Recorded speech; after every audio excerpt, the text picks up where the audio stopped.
These drones give troopers a bird's eye view. It's a process where plastic meets the Earth's structure.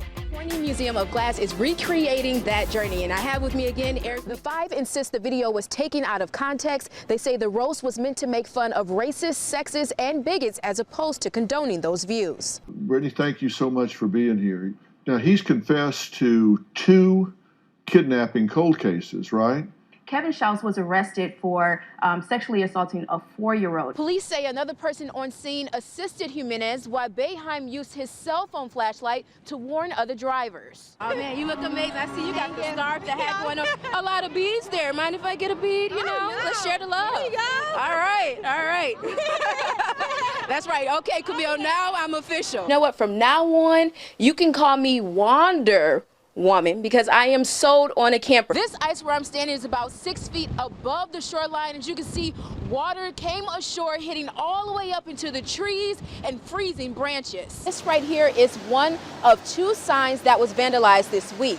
It appears to have what looks like a communist symbol spray painted on Quante Wright's face. Here in the north side of Syracuse, let me show you here, we have cracks down in the cement as a result of this water main break. The information already found will help visitors see him as not just a mummy, but a person. Picture the 1930s. Syracuse is a transportation hub. So what's the way to most people's hearts? Well, it's food. Many say not only will fans enjoy the team, but they say it'll also help boost the economy. It was just yesterday that Interstate 690 was at a standstill. It was a busy weekend for Democrats, at least for those running or thinking of running for president. The trial for a Utica woman accused of fatally stabbing her mother. It's been a long time since the days of Blockbuster Video. In fact, with just one of the chain stores remaining in the entire country, if you're heading downtown near the On Center, you want to be mindful that State Street at Adams Street and Harrison Street is closed, but April 24th, 2004 is a day that still haunts many in this north side community in Syracuse. One of their own, 5-year-old Brittany Fish, vanished from outside her home on Carbon Street. She would be found a day later after a massive search, but it's those 24 hours in between that really only one person can describe. Now, in an exclusive interview, Brittany Fish tells us what happened. I could go minute by minute. I know every single thing. There are memories you want to hold dear, some you want to forget. For the now 19-year-old Brittany Fish, there are memories that just won't go away. I know the way he looked at me, the way every word that he said to me, the songs that were playing in the car. April 24th, 2004, a massive search was underway after then 5-year-old Brittany Fish disappeared. The only trace left behind, her scooter, found in a storm drain on her north side neighborhood in Syracuse. We waited all night that night, and my brother was like pounding the walls and just it was very traumatic and chaotic. It's not too often when you have a child that's missing with no evidence of anything, just disappears off the face of the earth. It's like she vanished. Earlier that day, Brittany was riding her scooter to a friend's house just a few blocks from her home. There's a 4-way intersection, 4-way stop sign, and I stopped at the stop sign and I saw a white car approach me, and I figured he was just stopping at the stop sign and he was going to keep going on his way. But he didn't. He ended up getting out of his car and going to the back of the trunk, and he said he was looking for a butterfly catcher. Nothing could have prepared Brittany for what happened next. The next second, he had his arms around my mouth and he pushed me into the back of his car. What was going through your mind, at that time? I think it all just hit me. I think, just shock at first. I couldn't do anything but scream and cry. And then he told me to get lower into the floorboard of the car so nobody could see me. Brittany kept crying and screaming until he threw his car into park and put a gun to my head and said, you better stop crying before I shoot you, and pulled the trigger.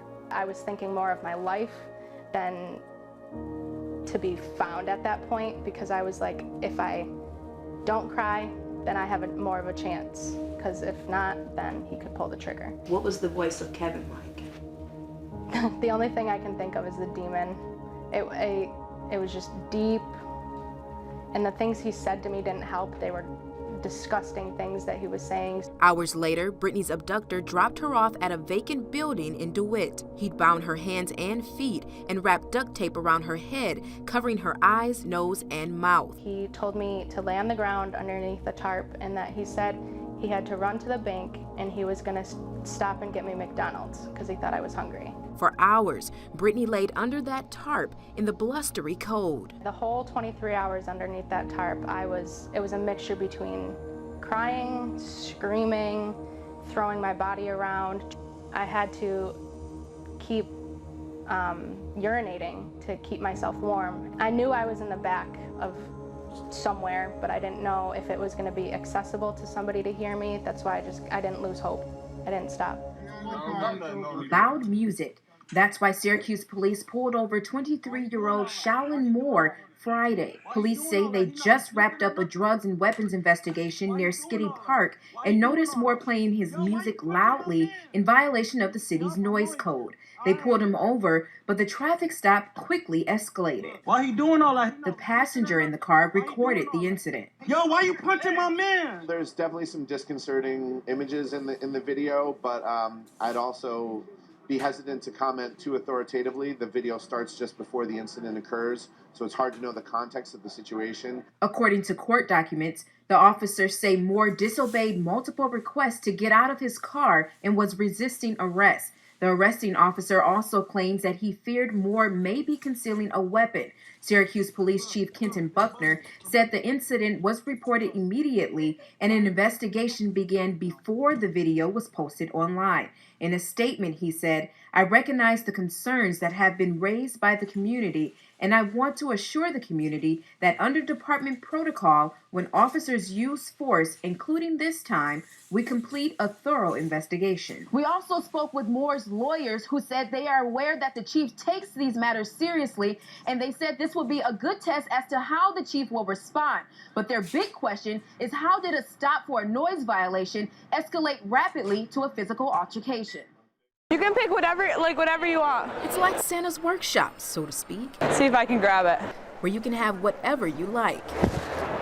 This. It's so much fun to just see everyone come in and be able to get something for Christmas and have a good holiday and just see a smile on their face after I give them a gift. For months, the Salvation Army has been collecting donations to build up for this big day, Distribution Day. We have about 1,000 volunteers here, so it's an incredible day. We serve up to almost 10,000 people today, so the volunteers are here making it happen. Which, at times, can get a little hectic. Oh, sorry. I'm sorry. This one? How about this one? No worries. There is a system here. The key is we have personal shoppers that works with every family. So a volunteer matches up with the family, and they take them through almost like a trip to the mall. I can hide in this bag. So let's walk you through. First, you're matched. 5 children. 5. Whoa! They go to the toy station. Each kid gets a toy. Oh, wait, yeah. Can we get the Razor scooter? They help them pick out a toy. Thank you. Then they go get a stuffed animal and a board game. Okay, who's next? They move on to the stocking station. The stockings are pre-packed already. No, we go from where to where? Then they get books, and then they get a box of food for the week. There you go, sir. Thank you. Thank you so much. Compassion and gratitude, priceless gifts from the heart. There is a need here. Everyone understands that Syracuse does have a need. And they talk about not having Christmas and not being able to provide for their kids is just to get them on their feet. But, they shouldn't have to worry about providing their kids for Christmas, no matter what your situation is. Everyone here knows that we're all one step away from being in the same situation. So I think it's important that we're all in this together. Oh, not you.